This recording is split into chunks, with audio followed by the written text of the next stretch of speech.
Kel Seliger, who has served as our senator since 2004, has a district that spans 26 counties in this area, up in the Panhandle to the Permian Basin, and it includes those MSAs of Amarillo, Midland, Odessa, and not Big Spring, but Big Spring. He serves and has been recently appointed as the chairman of the Senate Select Committee on Redistricting, which is going to be very important. Seliger is also serving as the newest member of the Senate Education Committee, and he also continues his service on the influential Senate Finance Committee and the Senate Committee on Natural Resources, as well as International Relations and Trade. Our representative, Joe Heflin, he has responsibility for 16 counties out of this Texas West area. His goes up into the Panhandle, also includes some communities in the Permian Basin, the Concho Valley, the Big Country. But really, as far as MSAs, Big Spring and Plainview. And so these gentlemen represent a big expanse of land in Texas West, in Austin.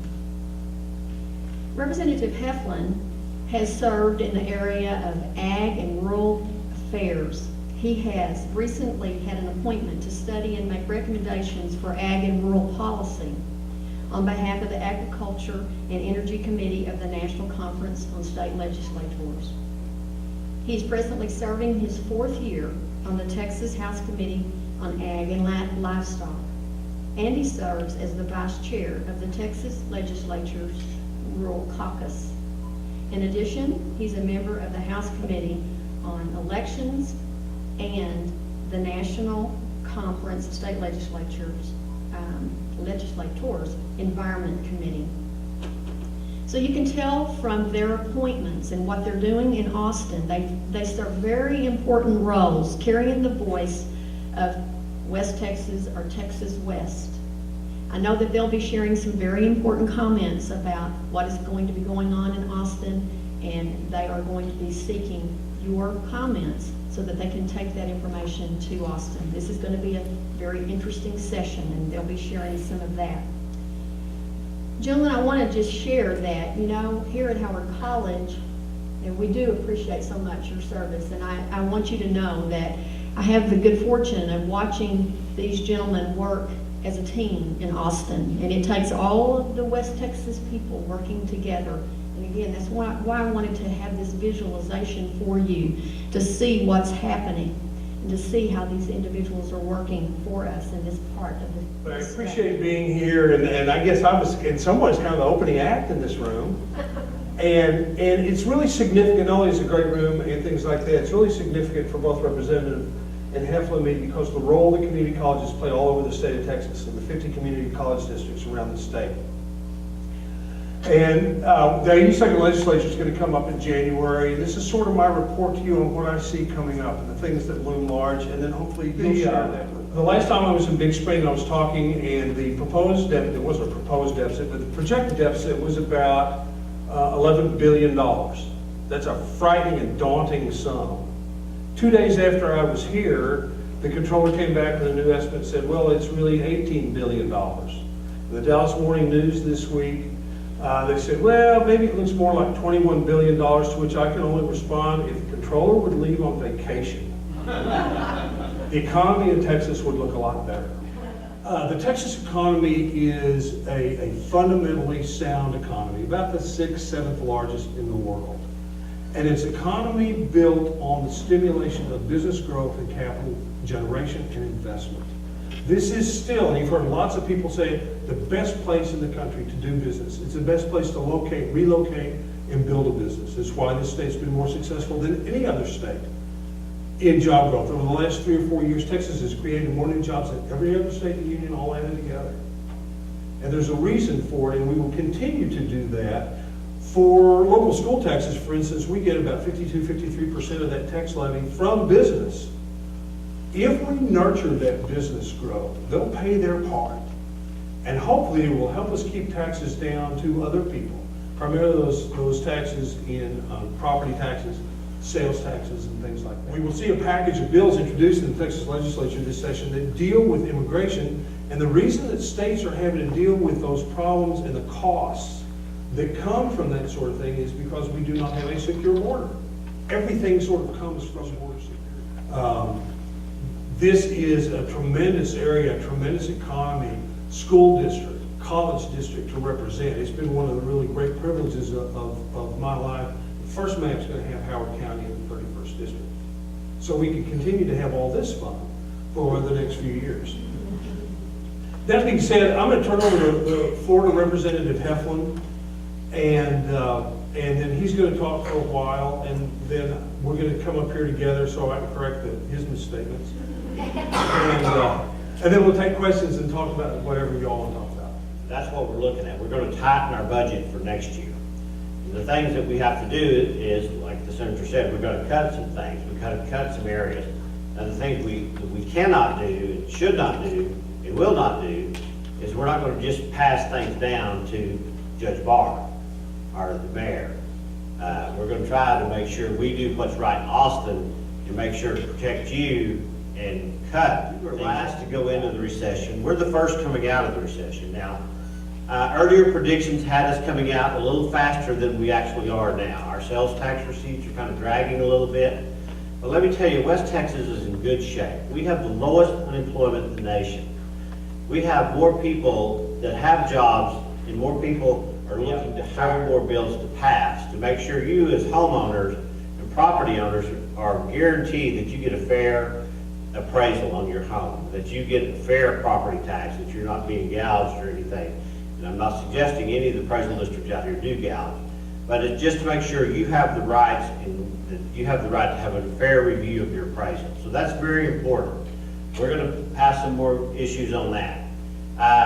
We're also going to be looking at this time, as the Senator said, some immigration issues. And that's a tough issue because it truly is an area of law that's designated to the I federal want to say government. something else about water. This is a good place to say it. This area, particularly with CRMWD, has had some of the best water planning anywhere in the state. It's something y'all ought to be proud of. Does that mean that all the challenges are met and y'all are okay for the future? No, you can't make that assumption.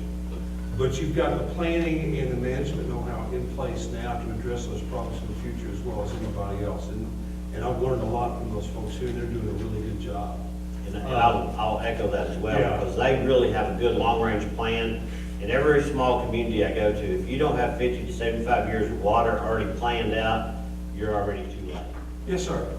Why can't we get a law passed for drunk driving that does something? In Big Spring, you can't pick up a weekly paper that we don't find somebody that's 2 and 3 times. And half of them are driving with expired license. How many people are killed in Texas by drunk driving? There's a bunch of the There's laws. a bunch. Why can't we get those things where they can't start their car? And other states have that law. What's holding Texas up? What you're talking about is interlock. First of all, it is a serious violation of crime to drive under the influence, and certainly to have any sort of Traffic accident. is very, very serious offense in the state. I know there's not anybody in this room that hadn't been touched by negative effects of the drunk drivers. That's a very good point, sir. Yes. I'm one of the justices of the peace. I'm Catherine Wiseman. May I address that? Please do. Please. I'm issuing those interlock orders. If they had a previous DWI arrest and conviction, I'm issuing that interlock order. The problem is, there's not much follow through. I make it a condition of bond. It's passed along. They've got 30 days to place an interlock order, but they're driving their brother-in-law's car, their mother-in-law's car, their girlfriend's car. Many of them do not have valid license because it's been taken away on their first conviction. It is just right at this time, it is not follow-up practicable yet. We haven't got policies worked out through every process to make sure that that's what's going on. I'm issuing right, left, but where they go from there, I agree with what you're saying. Then let's make a law that they forfeit their car. I don't care whether it's the insurance companies, whether it's their mothers, their dads, their brothers, sisters. If you get convicted of a second one, hey, county That's right. gets your car. that's right. They don't care who owns the car. You shouldn't have loaned it to That's him. what I'm doing. I'll ask him, whose car are you driving? And then I'll say, how's your mother-in-law gonna feel when I get this interlock order on her car? How's your brother-in-law gonna feel when he has to blow on an interlock device? Because I'm issuing. So, by law, we have to issue them after the first conviction. We're doing it. It just hasn't gotten all the way through the process yet. And here, let's talk about technology. Here's what's going to ensure that it works. That you have a car that will only start with your thumbprint, so it ensures that you are the person in there and that car has to have. The TxDOT problem we're seeing right now, I know we're, in our particular county, our roads are getting beat up because we do have a lot of oil field traffic now. And some of our farm market roads are really getting in bad shape. And I know TxDOT's got a lot of problems, and I know we've talked about it, and they're talking about gas tax and all that stuff. Where do y'all see that going? Well, first of all, you're absolutely right. TxDOT does have a severe budget crisis, and our TxDOT out here, meaning our local people, have a big problem because how many of you have seen grass this tall on the side of the road? And how many of you have seen the deer step out of right in front of your hog? It's a big issue. They've been actually cut back out here to mowing twice a year, where they used to mow 3 times a year. So, because they don't have the money. Another issue is, like you mentioned, last year we had a cold, wet winter. We have a lot of oil field trucks running, we have a lot of wind energy trucks running, a lot of heavy equipment running up and down the road. If you can't fix that at that time, then it just gets worse. So but the problem that TxDOT faces, and they're trying real hard, is that they've had some money pulled out of our maintenance dollars and taken, because once TxDOT signed the contract to build a section of road, they're required by law to finish it. So they have to pull some of our money out to finish some projects they have in Dallas and Fort Worth. The city sales tax, 8.5%, whatever. 84, How much of that goes to the state? I think 6 cents of the 8 quarter. 6.25. 6.25, so at least 2 cents to the city. And Joe's gonna repeat this, and certainly should. Every town hall meeting I have here, and I guess every time I talk here, and it's pretty frequently, I never neglect to tell you all how much I appreciate the privilege and the honor of representing you in the Texas Senate. It's a tremendous privilege, and one that I'm not grateful for every single day because of meetings like this, and because of institutions like this. And as always, I want to thank you for that privilege. And the greatest honor I get in Big Spring, let me just tell you, so many people ask me, have you moved to Big Spring? You're down here all the time.